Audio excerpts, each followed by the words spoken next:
Good morning, boys and girls, moms and dads, everybody in viewer land. Happy Generator Monday. Today we're going to talk about how to store your portable generator for the long term here. So I run mine every week, which is good. And if you want to run it every 2 weeks, that's okay. But run it at least twice a month. That way you keep your battery charged, keep your fuel system clear, and you won't have any issues. And when you need it, it's going to go ahead and start for you. But in order to run your generator for the long-term storage, what you're going to want to do is drain all the gasoline out of it and then put it on a board like this right here to angle the tank so it totally dries out. So you want to store your tank totally dry.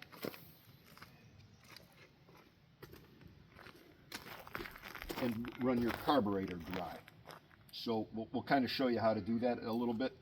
You're going to want to put stable in the gas if you're going to keep gasoline in it.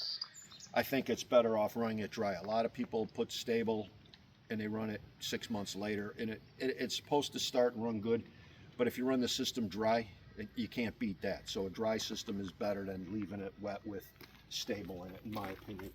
The other thing you're going to want to do is come around the back side of the generator here.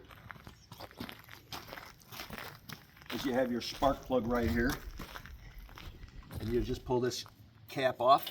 You take your spark plug out and you put this into the hole where the spark plug is, and you put a tablespoon of oil into the cylinder, and you get a funnel like this that'll do it for you. So you get your tablespoon of oil into the cylinder, and while the spark plug is out, you come to the pull cord and you pull it a few times and just exercise it. And it'll pull real easy without the plug in it. You won't have any compression, but you'll be coating the cylinder wall and the top of the piston with oil. So it'll be good for long-term storage. And then you can put your spark plug back in tight and put the wire back on it. Then you're going to want to take your battery out of the unit, and you're going to put the battery on a shelf or on a workbench on a battery tender, so it gets charged constantly, or once a month, you know. But once a month, put it on a trickle charger or something, just to put some juice into it. So that's what you would do for long-term storage. Right now I'll show you how to run it dry so everybody knows. So we'll go ahead and we'll start it.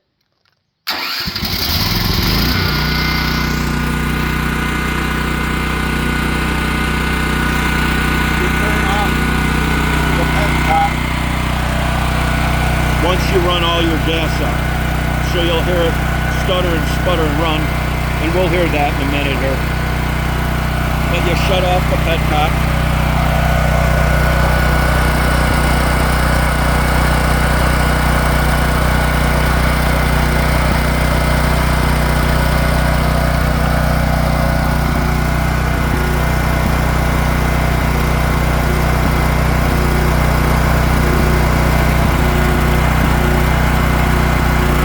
It's starting for gas to stutter and sputter.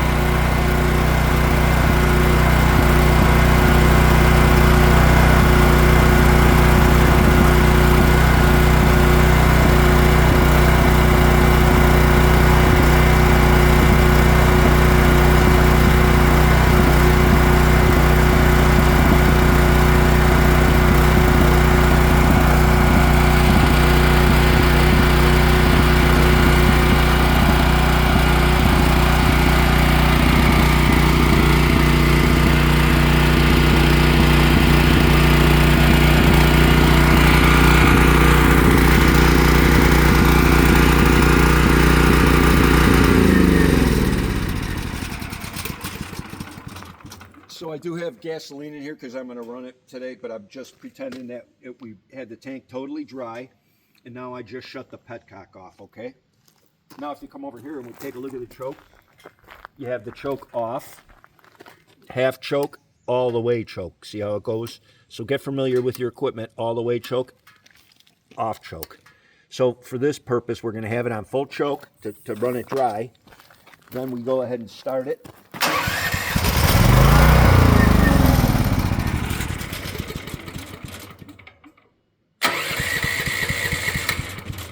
tell it's dry because it's not starting now. So that's how you run your carburetor dry, and you know that everything is good on it then. So now I could go ahead and long-term store it after I did that with the cylinder. Let it cool before you pour the oil in now. So let it cool. Put your oil in the cylinder and then remove the battery, and then it's good for long-term storage. But if you store it, if you run it every 2 weeks, you don't have to do the long-term storage. So, but that's how you would long-term store this baby. But we're going to go ahead and let it start and run just for its exercise today.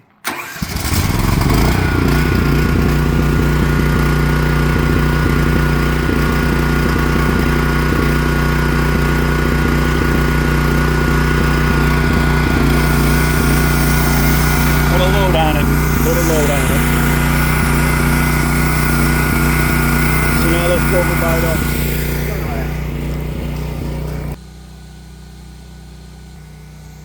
Alright boys and girls, we're back with the 24 kW Generac here. We have the green light on, showing that the last time it ran, it all checked out, and hopefully it does that again today.